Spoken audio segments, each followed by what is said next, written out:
미국에 월트 디즈니라고 하는 사람이 있었습니다.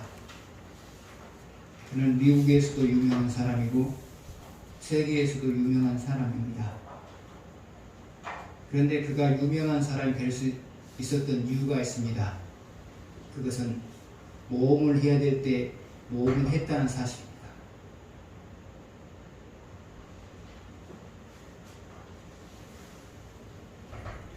그는 형과 함께 할리우드에서 만화 영화를 제작할 수 있는 제작소를 만들었습니다.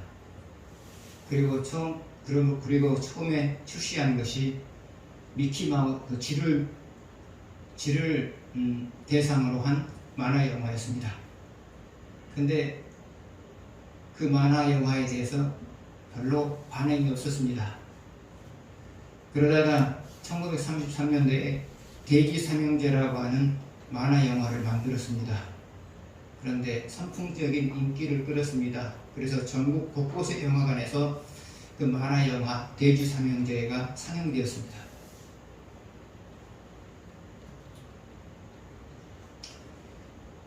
그리고 나서 이제 다음 작품을 만들려고 서로 간에 이야기를 나눕니다.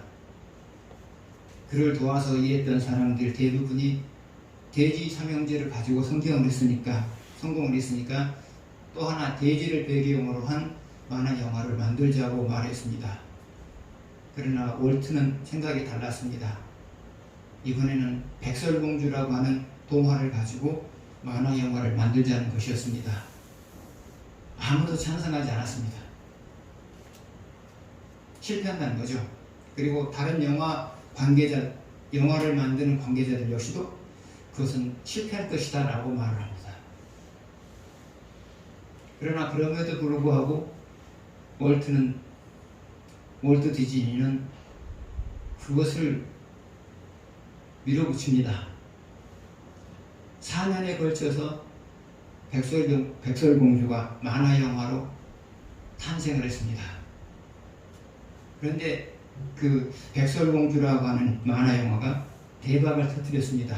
그래서 그게 1938년도니까요. 1938년도에 100억쯤 벌어들였으니까요. 그 만화 영화를 통하여서 1938년도에 100억쯤을 벌어들였으니까 지금으로 말하면 한 1조쯤은 되지 않을까요? 2조쯤은 아마 될 거예요. 그렇게 많은 돈을 벌어들였어요. 다른 사람들이 다 안 된다고 했어요. 만들면 실패한다고 했어요. 그러나 모험을 했어요. 근데 그 모험이 성공을 거뒀어요.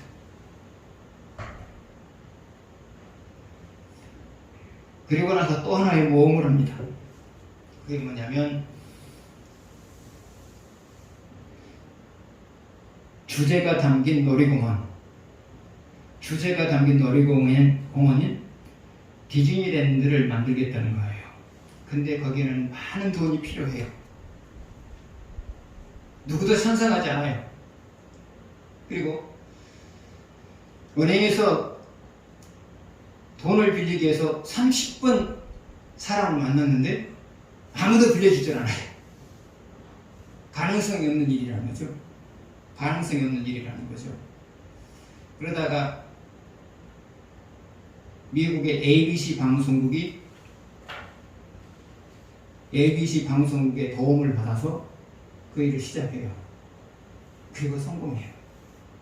그리고 지금은 디즈니랜드가 여러 군데 있어요. 노스랜드에서도 있고요. 미국 플로리다에도 있고요. 중국 상하이도 있고요. 일본 도쿄도 있고요. 세계에서 가보고 싶은 곳, 휴가지 중에 휴가지를 고른다면 그 세 번째가 바로 디즈니랜드라고 합니다.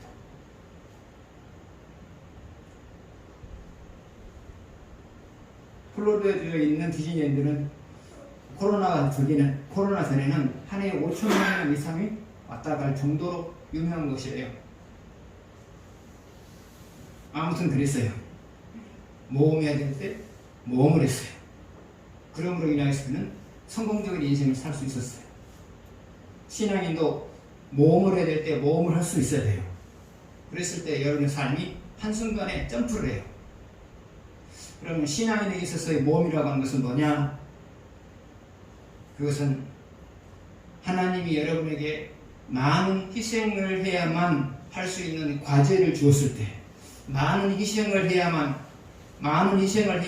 이행할 수 있는 과제를 주었을 때, 그 과제를 이행하는 것, 이게 바로 모험이에요.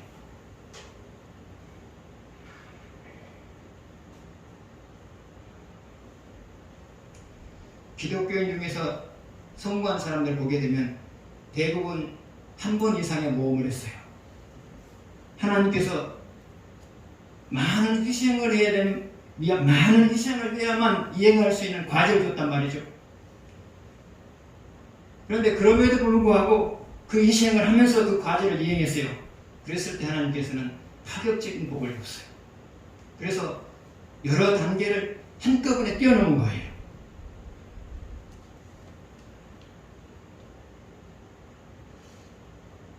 하나님은 여러분에게 파격적인 복을 주시기 위해서 많은 희생을 필요로 하는 그런 과제를 주실 때가 있어요. 그 과제를 주실 때 하나님 나에게 파격적인 복을 주시기 위해서 이런 과제를 주시는구나, 그렇게 생각하시면 돼요.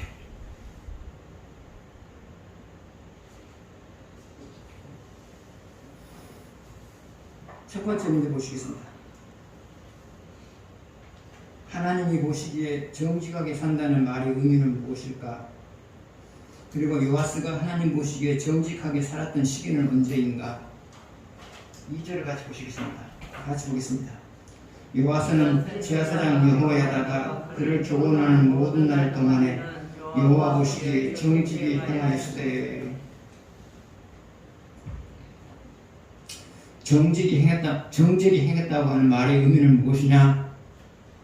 그것은 받은 말씀대로 살았다는 거예요. 그러면 받은 말씀대로 사는 것이 정직히 행한 것이 되는 이유가 뭐냐? 정직한 것이 뭐냐? 여러분은 말씀을 받을 때 마음속으로 그렇게 살겠다고 다짐을 하시죠? 여러분이 말씀을 받을 때 마음속으로 그렇게 살겠다고 다짐을 하죠. 적어도 여러분이 말씀을 듣고 은혜를 받았을 때 여러분의 마음속으로 앞으로 제가 그렇게 살겠습니다라고 다짐을 하시죠. 그래서 그 말씀을 삶 속에서 지키며 살아가는 것이 바로 하나님 앞에 정직한 모습이죠. 안 지키면 거짓말한 거고요. 그래서 정직히 행한다, 하나님 앞에서 정직히 행한다, 이것은 하나님께서 내게 하나님으로부터 받은 말씀대로 살아간다, 그런 말이에요.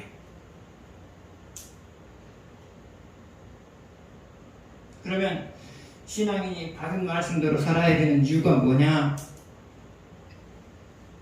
첫 번째로 그 정도로 살만한 믿음이 되기 때문에 그 말씀을 주셨어요. 그 정도로 살만한 믿음이 되기 때문에 하나님께서 그 정도의 말씀을 주신 거예요. 하나님은 믿음의 수준에 따라서 말씀을 주시는 정도가 달라요. 그런데 하나님께서 여러분에게 말씀을 주셨다는 것은 무엇을 의미하느냐? 여러분은 그 말씀을 실천할 만한 신앙의 수준이 되었다는 거예요. 그래서 말씀을 주셨단 말이죠. 그러니까 그것은 받은 말씀을 반드시 지켜야 돼요. 두 번째로 여러분이 받은 말씀을 지켜야 되는 이유가 뭐냐? 그것은 은혜 받은 자의 도리이기 때문에 그래요. 그러면 그 은혜라고 하는 것은 뭐냐? 첫 번째로는 값없이 구원받은 것이고요.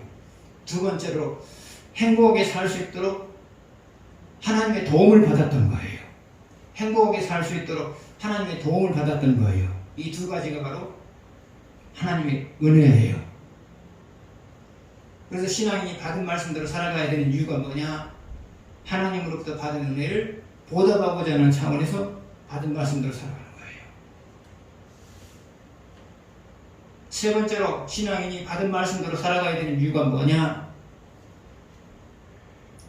받은 말씀대로 살아갈 때 받은 말씀대로 살아가는 것이 받은 말씀대로 살아가는 것이 행복의 요소들을 받을 수 있는 조건이 되기 때문에 그래요. 하나님은 여러분이 받은 말씀대로 살아갈 때 여러분이 행복하게 살아가는 데 필요한 모든 요소들을 때에 따라서 공급을 하세요. 그래서 여러분이 받은 말씀대로 살아가기만 하면 행복해요.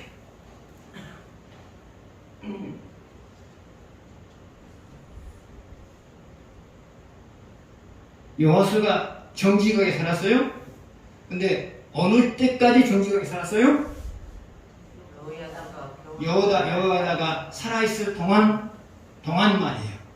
여호야다가 살아있을 동안만이에요. 그러면 여호야다가 살아있을 동안 여호수아가 정직하게 살았던 이유는 무엇이었을까요? 첫 번째로 여호수아가 여호야다에게 은혜를 입었기 때문이에요. 여호야다가 아니었으면 여호수아는 죽었어요. 여호야다 때문에 살았고요. 여호수아는 여호야다 때문에 왕이 됐고요. 그래서 여호수아는 여호야다에게 큰 은혜를 입었어요. 그러면 여호수아가 여호야다에게 큰 은혜를 입은 것과 정직하게 살아가는 것은 어떤 관계가 있었을까요?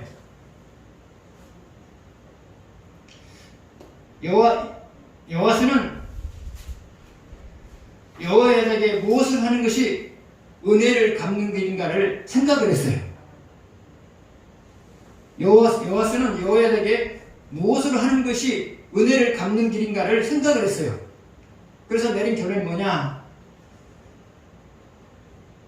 내가 여호야다에게 줄 수 있는 가장 큰 선물은 내가 하나님 앞에서 정직하게 살아가는 것이다. 그런 결론을 내린 거예요. 왜요? 여호야다가 여호수아에게 바라는 것이 바로 그거거든요. 정직하게 살아가는, 하나님 앞에서 정직하게 살아가는 것이거든요.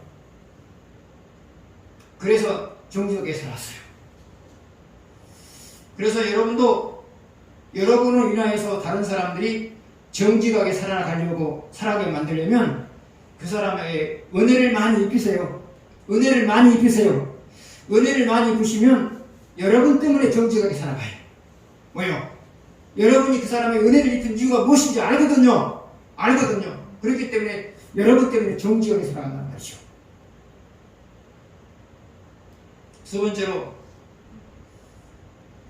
여호수아가 여호야다로 인하여서 정직하게 산 이유가 뭐냐? 그것은 여호야다의 삶이 그에게 영향을 줬기 때문이죠. 여호야다의 삶이 여호수아에게 영향을 줬기 때문이죠. 정직하게 살아가는 사람은 주변 사람들에게 정직하게 살아갈 수 있도록 영향을 주게 돼 있어요. 말로도 영향을 주고요. 행동으로도 영향을 주고요. 그리고 그 사람의 삶이 되어져가는 모습을 통해서도 영향을 줘요. 왜요? 정직하게 살아가는 삶은 형통하는 삶이거든요. 그런데 형통하는 삶을 보면서 그의 삶을 지켜보는 사람들이 나도 형통하기 위해서 저 사람처럼 정직하게 살아야 되겠다. 그런 마음을 갖게 되는 거거든요. 그래서 여러분, 정직하게 살아가는 사람은 자연스럽게 다른 사람으로 하여금 정직하게 살아가도록 영향을 주게 되어 있어요. 그래서 여호야다는 여호수아에게 정직하게 살아갈 수 있도록 영향을 주었다는 거예요. 그래서 신앙의 거목이 있는 주변에는 정직한 사람들이 많아서요. 왜요? 그 사람의 삶의 모습을 보면서 배우거든요. 그래서 여러분이 신앙생활을 잘하고 있다고 하는 증거가 뭐냐? 여러분의 주변에 정직하게 살아가는 사람들이 자꾸 생겨나는 거예요. 이게 바로 여러분 신앙생활을 잘하고 있다는 증거고요. 여러분을 통해서 정직하게 사는 사람이 한 사람도 만들어지지 않고 있다. 그럼 여러분 신앙생활 못하고 있는 거예요. 정직하게 살아가게 되면 자연스럽게 여러분의 영향을 받아서 정직하게 사는 사람들이 생겨나요. 그러나 여러분이 정직하지 못하면 그런 사람들이 안 생겨나죠. 그래서 여러분이 하나 기도해야 될 제목이 있어요. 내가 정직하게 살아감으로 인하여서 나로 인하여서 정직하게 살아가는 사람이 많게 해주십시오. 이게 바로 여러분의 기도 제목 중에 하나여야 해요. 두 번째 보시겠습니다.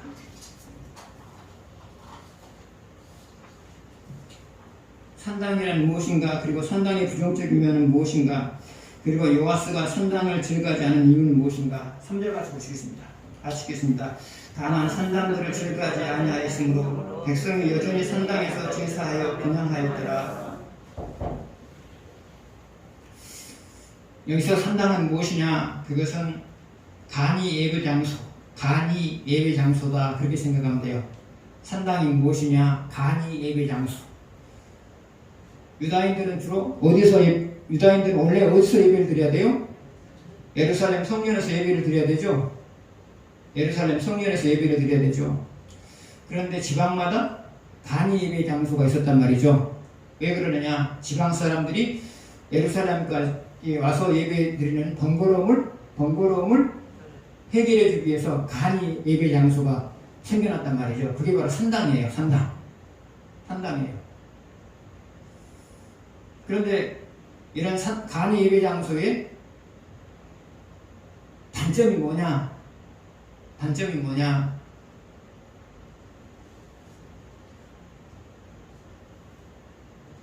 갈수록 예배 드리는 모습이 우상을 숭배하는 모습으로 바뀌어갔다는 거예요. 갈수록 예배를 드리는 모습이 변질이 되어서 우상을 마치 숭배하는 것처럼 예배 드리는 모습이 변질이 되어져 갔다는 모습이에요. 그리고 나중에는 이것이 우상을 숭배하는 장소로 바뀌어버린 거예요. 이게 산당의 부정적인 면이에요.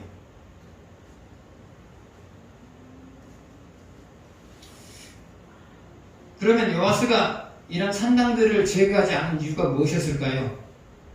좋게 말하면 백성들의 편의를 봐주기 위해서고요. 나쁘게 말하면 백성들의 생각을 거스르지 않음으로 인하여서 백성들의 마음을 자기에게로 향하도록 만들기 위해서죠. 다시 말하면 인기를 얻기 위해서겠죠. 좋게 말하면 백성들의 편의를 봐주는 거고요. 나쁘게 말하면 인기를 얻기 위해서 이렇게 했단 말이죠. 그런데 문제가 뭐냐? 신앙생활은 편하면 죽는 거예요. 신앙생활은 편하면 죽는 거예요. 나중에 이 사람들이 다 어떻게 되느냐? 다 우상숭배자로 바뀌거든요. 이 사람들이 간이 예배 장소에서 예배를 드리는 사람들이 나중에 다 우상숭배자로 바뀌거든요.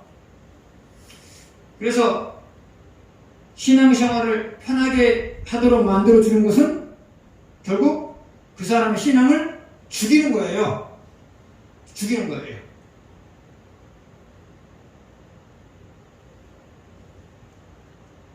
그래서 여러분, 교회 생활하기가 편하다, 그러면 안 돼요. 교회 생활하기가 편하다, 그러면 여러분 신앙이 죽어가요. 교회 생활을 하는 것이 어느 정도 힘들다, 그러면 신앙이 관리가 되는 거고요.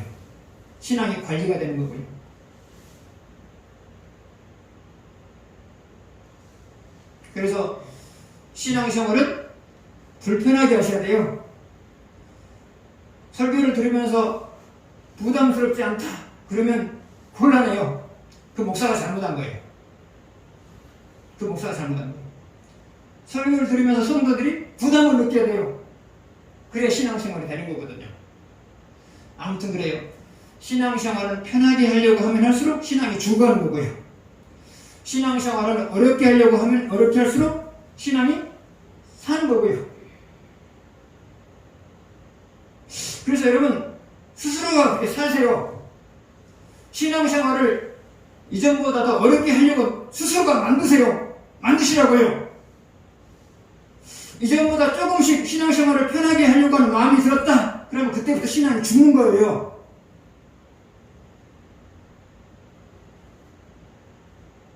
그래서 여러분 스스로 신앙생활을 어렵게 하려고 노력하세요. 어렵게 하려고요. 어렵게 하려고 노력하는 것은 뭐겠어요? 보다 더 하나님을 잘 섬기기 위한 구체적인 보다 하나님을 잘 섬기기 위한 구체적인 행위를 하는 거예요. 목사에서도 마찬가지예요. 보다 하나님을 잘 섬기고자 하는 구체적인 행위가 없으면 목사도 죽어요. 목사도 죽어요. 그래서 여러분 교회 생활이 편하다. 그럼 곤란해요. 신앙생활이 편하다. 곤란해요. 죽어가는 거거든요. 신앙생활이 참 힘들다. 그럼 사는 거예요. 스스로가 힘들게 하십시오. 힘들게 하는 건 뭐라고요? 보다 하나님을 잘 섬기기 위한 구체적인 행위를 더해가는 거예요. 그러셔야 돼요. 그러셔야 돼요.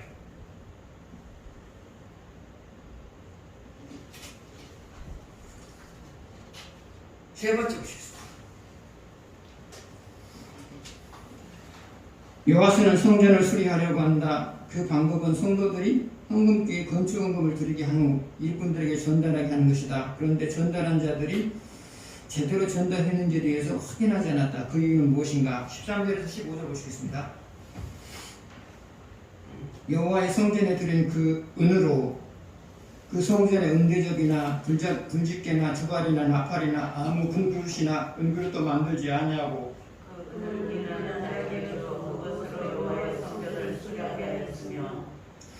그 은을 받아 일꾼에게 주는 사람들과 회개하지 아니하였으니 이는 그들이 성실히 일을 하였습니다. 그러니까 돈을 전달하고 어떤 사람 돈을 일꾼들에게 전달하라고 어떤 사람에게 돈을 줬어요. 그래놓고 나서 잘 전달했는지 잘 전달하지 않았는지 확인을 안 했단 말이죠. 확인을 안 한 이유가 뭘까요? 오늘 말씀 보게 되면 성실히 일했다 그래요. 성실히 일했다. 성실히 일했기 때문에 확인할 필요가 없었다. 그 말이거든요. 바꿔 말하면 돈을 다루는 사람들이 믿을만한 사람들이었기 때문이다. 그 말이죠. 돈을 다루는 사람들이 하나님의 돈을 다루는 사람들이 믿을만했기 때문에 확인할 필요가 없었다. 그 말이죠. 오늘날도 마찬가지죠. 교회에서 재정과 관련된 사람을 뽑을 때 두 가지 측면을 보시죠. 하나는 그 일을 잘해낼 수 있는 사람, 또 하나는 믿을만한 사람. 교회에서 재정을 관리하는 사람을 뽑을 때는 이 두 가지 기준을 뽑아요. 그 일을 해낼 만한 사람, 또 하나는 믿을 만한 사람. 어느 게 되니까요.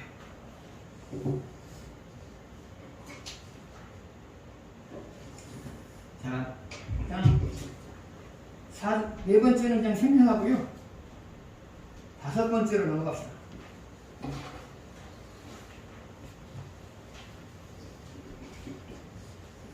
아람 왕 하사엘의 군대는 유다의 군대보다 숫자가 적었다. 아람 왕 하사엘의 군대는 유다의 군대보다 숫자가 더 적었다. 그런데 여호와서는 한 번 싸워보지도 못하고 아람 왕에게 많은 양의 금을 주고 평야적을 체결한다. 그 이유는 무엇일까? 17절 18절 한번 읽어보겠습니다. 그때 아람 왕 하사엘이 올라와서 가드를 쳐서 점령하고 예루살렘 향하여 올라오고자 하므로 유다의 왕 요아스가 그의 조상들 유다 왕 여호사밧과 여호람과 아하시아가 구별해 드린 모든 성물과 자기가 구별해 드린 모든 성물과 여호와의 성전 법관과 안궁에 있는 금을 다 가져다가 아람 왕 하사엘에게 보냈더니 하사엘이 예루살렘에서 떠나갔더라. 그 다음에 역대하 24장 24절 볼 수 있습니다. 열왕기하 역대상 역대하입니다. 역대하 24장 열왕기하 역대상 역대하거든요. 역대하 24장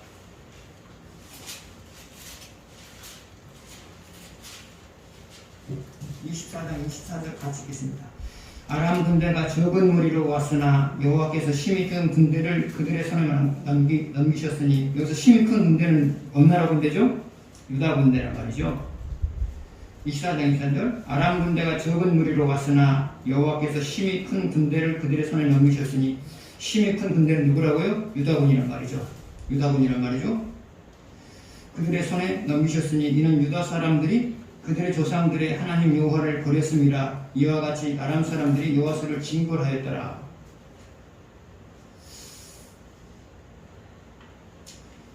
자, 아람 군대가 유다를 침공했어요. 그런데 아람 군대보다 유다 군대가 훨씬 더 많아요. 그런데 요아스 왕은 싸우지도 않고 금을 줌으로 인하여서 평화적을 체결해요. 그 이유는 무엇일까요? 하나님이 요아스의 마음을 불안하게 만들었기 때문이에요. 하나님이 요아스의 마음을 불안하게 만들었기 때문이에요.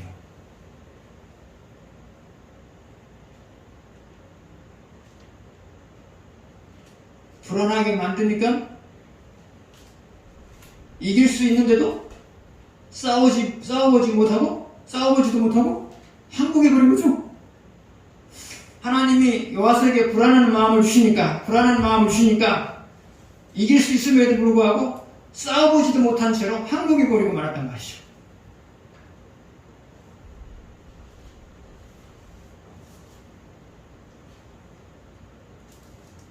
여러분 역시도 마찬가지예요.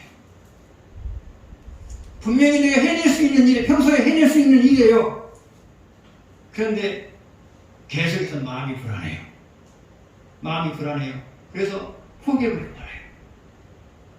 누가 하신 일이라고요? 하나님이 하신 일이에요. 그러면 하나님께서 왜 그렇게 하셨다고요? 아까 역대하 24장 24절에 그들이 하나님을 버렸기 때문이다 그 말이죠. 그들이 하나님을 버렸기 때문이다. 다시 말하면 하나님과 관계가 깨어졌기 때문이다 그 말이란 말이죠. 여러분 역시도 마찬가지예요. 하나님과 관계가 깨어지면 여러분이 해낼 수 있는 일임에도 불구하고 해내지 못해요. 왜요? 하나님이 불안한 마음을 써요. 그래서 여러분 하여금 스스로 포기하게 만들어요. 반면에 여러분이 하나님과 바른 관계를 맺고 있으면 여러분이 해낼 수 없는 일도 해낼 수 있다는 자신감을 준단 말이죠. 그리고 그 일을 해내게 만들어요. 그래서 사람이 어떤 일에 대해서 자신감을 갖느냐 불안한 마음을 갖느냐는 그 사람의 역량의 문제가 아니에요. 하나님이 여러분에게 어떤 마음을 주셨느냐 그것이 문제란 말이죠. 그래서 여러분이 하나님과 관계에 깨어지면 해낼 수 있는 일임에도 불구하고 불안한 마음이 들어요. 그래서 포기하게 돼요. 그러나 여러분이 하나님과 바른 관계를 형성하고 있으면 여러분이 해낼 수 없는 일이라 할지라도 자신감이 생겨요. 하나님이 자신감이 준단 말이죠. 그리고 결국은 그 일을 해내게 만들어요. 그래서 여러분이 자신감을 가지고 살아가느냐 불안한 마음을 가지고 살아가느냐는 여러분이 하나님과 바른 관계를 형성하고 있느냐 하나님과 관계가 깨어져 있느냐 이것이 문제란 말이죠. 사람은 아무것도 아니에요. 여러분 사람은 아무것도 아니에요. 여러분이 가진 것도 아무것도 아니에요. 왜요? 여러분이 가진 것에 위해서 여러분의 인생이 좌우되는 것도 아니고 여러분의 능력에 의해서 인생이 좌우되는 것도 아니고요. 하나님에 의해서 좌우되는 거거든요. 그래서 여러분은 아무것도 아니에요. 여러분이나 저는 아무것도 아니에요. 인생을 살아가는 데 있어서 아무런 영향을 못 주는 존재예요. 누가 영향을 주느냐? 하나님이 줘요. 어떨 때 긍정적인 영향을 주죠? 하나님과 여러분이 바른 관계를 맺을 때 긍정적인 영향을 주는 거고요.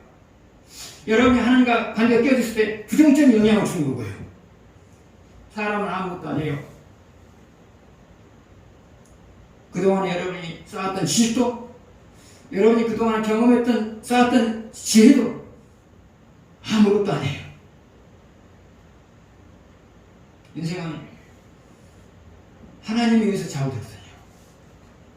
의해서 좌우되거든요.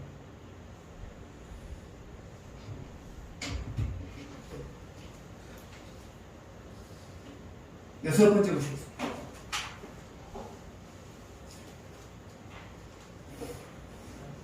요아스가 신복들에 의해서 살해당한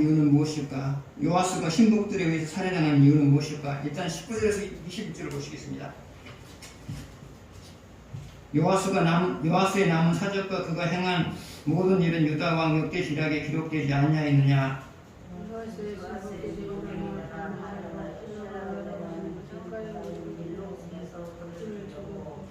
그를 쳐서 죽인 신복은 심므앗의 아들 요사갈과 소멜의 아들 여호사밧이었더라.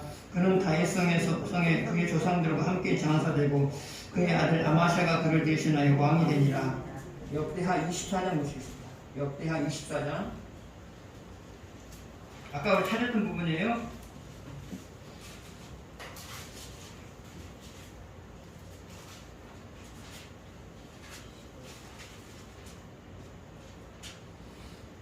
(24장) 24절에서 25절 688페이지입니다. 688페이지.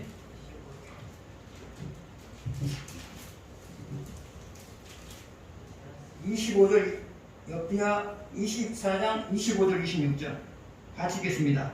여호수아가 크게 불쌍하며 적군이 그를 버리고 간 후에 그의 신하들이 제사장 여호야다의 아들들의 피로 말미암아 반역하여 그를 그의 침상에서 쳐 죽인지라. 다윗성에 장사하였으나 왕들의 묘실에는 안사하지 아니하였더라. 반역한 자들은 암몬의 여인 심므앗의 아들 사밧과 모압의 여인 시므리의 아들 여호사밧이었더라.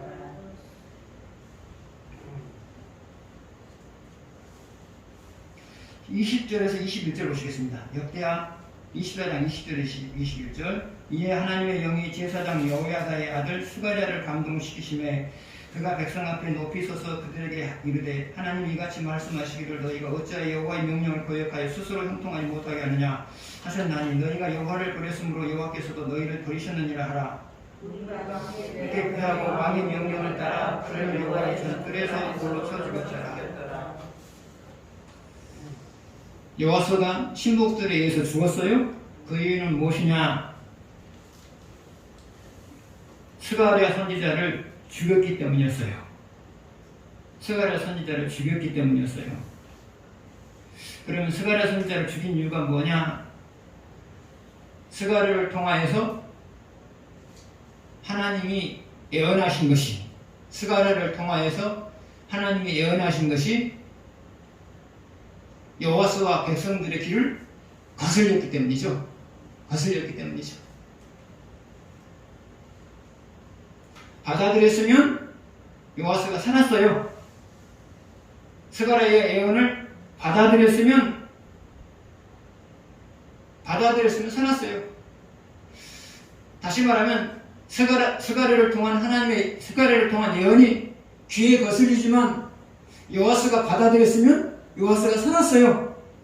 그러나 받아들이지 않음으로 인해서 결국은 여호와스가 죽게 된 거죠. 여러분 역시도 마찬가지예요. 목사를 통해서 선포되는 설교를 받아들이면 여러분이 살고 행복한 거고요. 여러분이 살고 행복한 것이고요. 목사를 통해서 선포되는 하나님의 말씀을 받아들이지 않으면 여러분이 손해를 보는 것이고요.